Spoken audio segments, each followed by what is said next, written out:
Hi, this is Dennis with Second Chance Tackle, and today we're going to continue on our series about turning your fishing reel passion or hobby into a business. And I get asked quite a number of times, how do I price for the service that I provide? In other words, what's a fair price for the work that you're doing on a customer's fishing reel? And how do you justify it, I guess? And whether you're working on an older reel like this classic bait caster, or you're working on a spinning reel, or a lever drag reel, or whatever, the question always comes up, what should I charge for the work that I'm doing? So that's what we're going to do today. We're going to look at a method of determining what you should charge and some of the variables that are in it. And of course, it's all up to you in terms of what the final number is, but we'll give you some factors to consider, and we'll talk a little bit about it. So let's talk about what is the hourly rate that you would like to earn. Well, let's just put that straight, an hourly rate.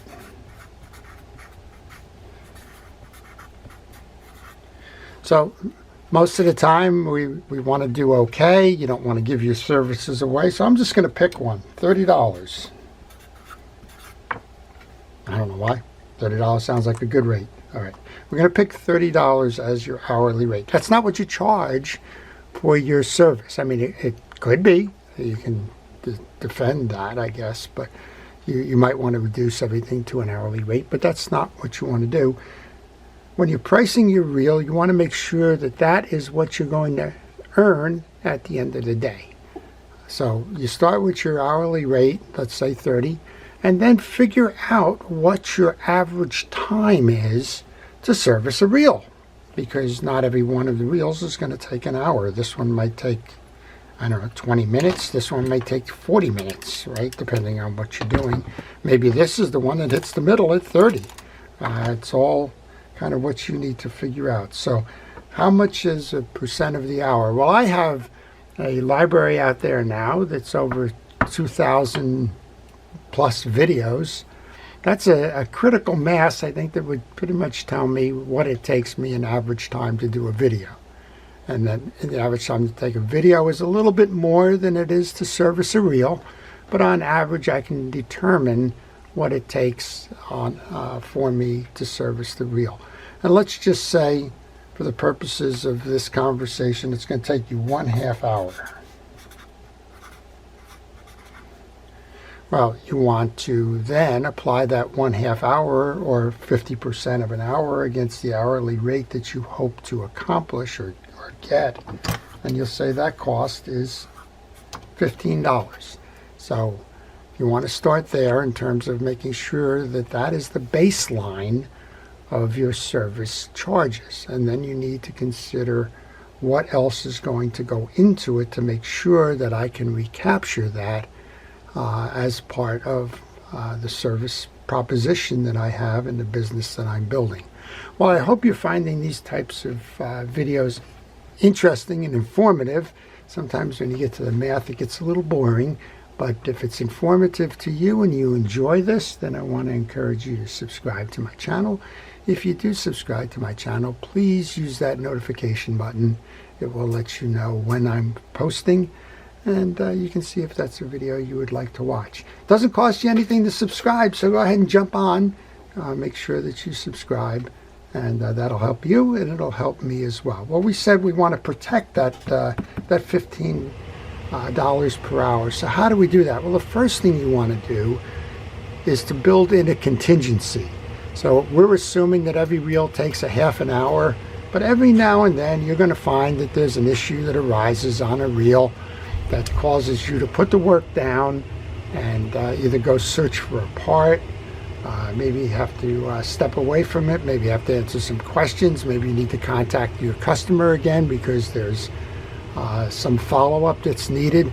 Maybe you ran into an issue where you have to go acquire some parts and the parts are more expensive than you thought they were. You have to check back with your customer and make sure he wants to continue the work.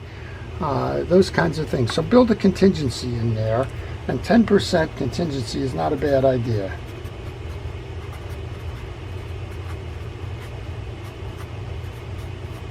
So that says on an hour, just for fun, 10% of that is 6 minutes. If you run that across all of your pricing, that's fine. What is a 10% contingency on the work that you're doing at $15? It's $1.50.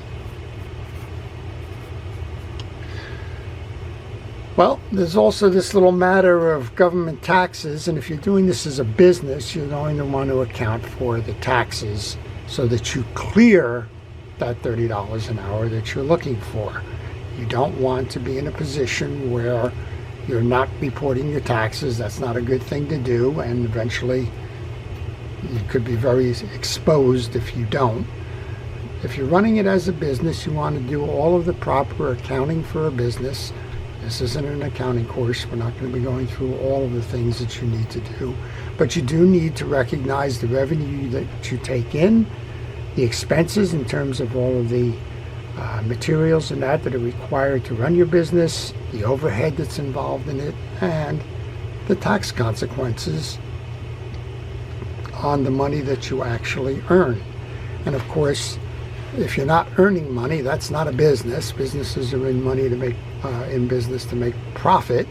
If you're not making profit, consider it a hobby. If you consider a hobby, charge whatever you like.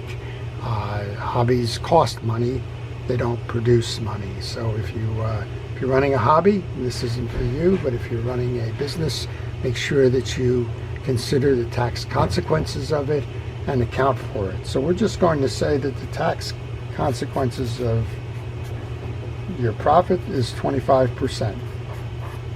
Well, 25% again of that $15 is, I believe, $3.50. I could be wrong there. Just did a quick calculation. We're going to use $3.75 just because I can add it easier, but it's close. So make sure that you have accounted for the time and actual labor, a contingency, and the tax effects. And that assumes that nothing else goes in or goes out of the equation. So at this point,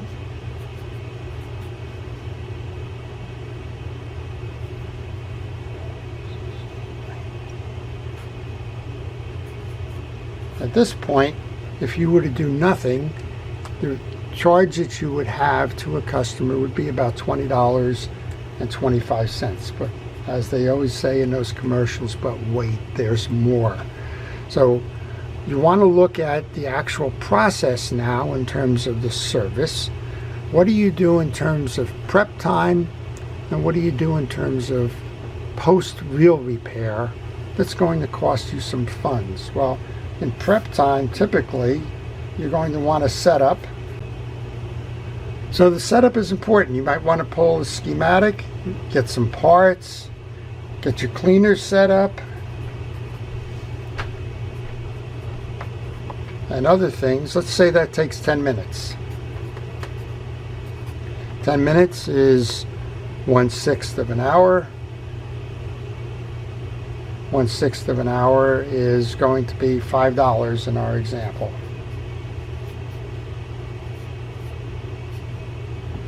The other things you want to consider are what you're going to be using in the service, so we'll call that supplies. What are the supplies? They're your greases, your cleaners, your oils, things like cotton swabs, gloves, and you can actually do this on a per reel basis.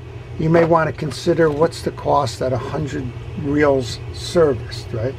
I have a box of gloves here that conveniently has 250 gloves in it, so you can bring that back down.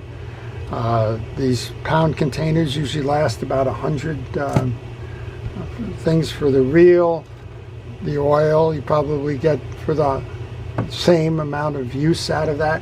So just add that up. So we'll just say greases, that's about a $20 container. You've got gloves, that's usually a box. Probably, we're just going to round it to $10. The oil is another $10. We'll just call the other stuff mist, put that in there, $10. So you've got $50 here, $50 over 100 reels. We'll just call that 50 cents.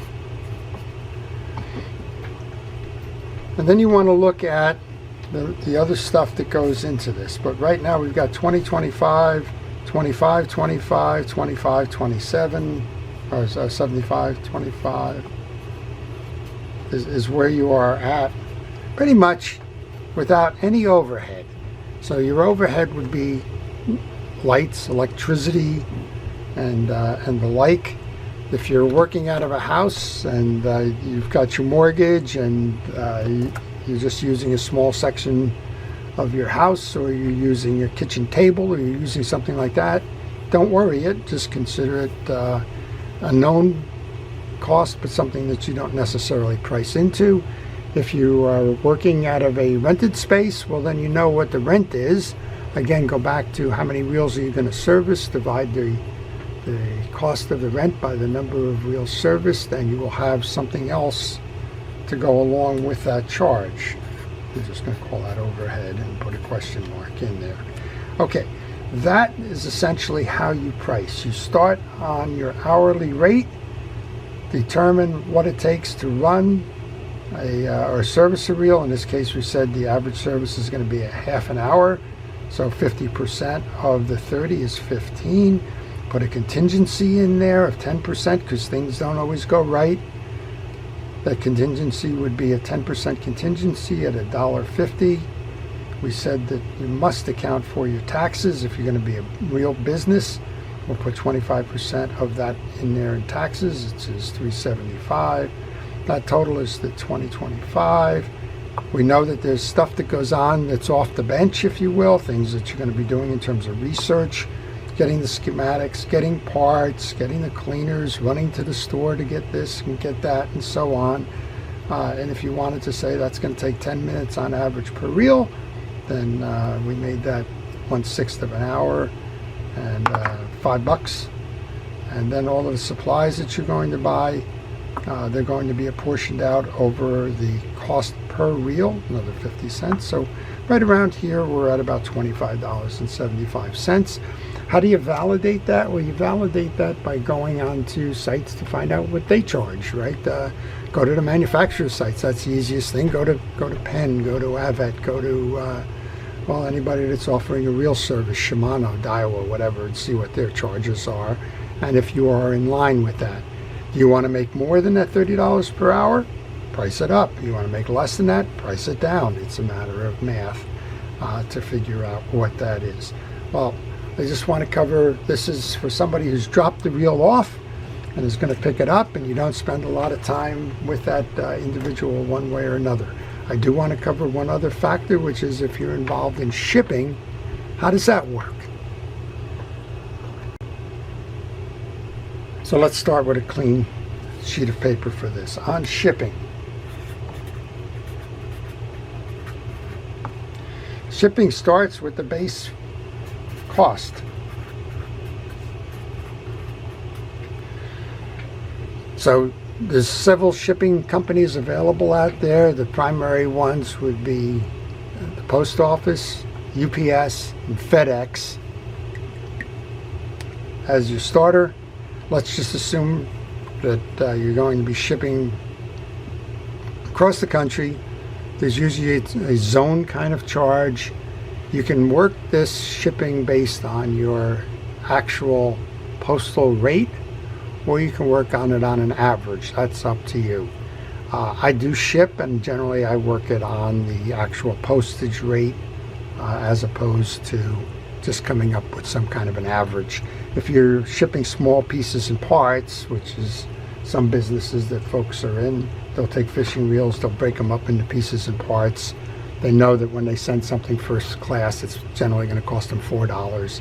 They charge a $4 flat fee across all.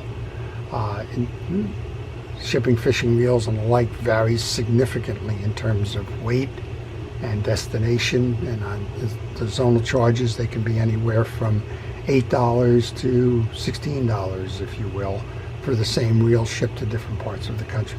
So let's just use as this example that the base cost is going to be $10. Well, if you charge $10 for your shipping, you're going to lose. You're not going to make up any money. You're going to lose money because time and materials do have value in shipping, just like they do on the other side where we said service, and you're going to use time to answer customers' questions. You're going to use time to go grab schematics. You're going to use time to set up and so on that needs to be accounted for. So in your base cost on shipping, the elements that go into that are things like boxes, shipping tape,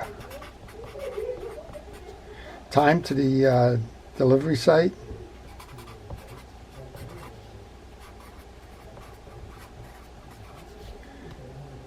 associated costs, gas,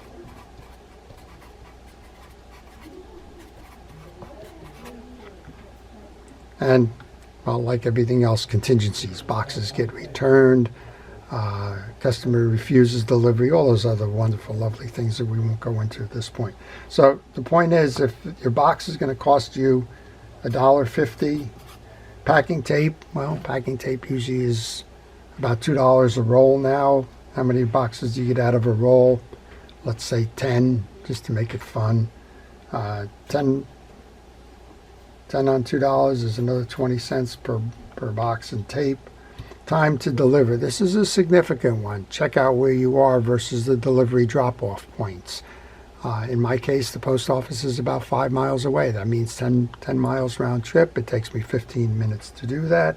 If I want to go back to how much do I want to earn on a piece, 15 minutes is 25% of the hour.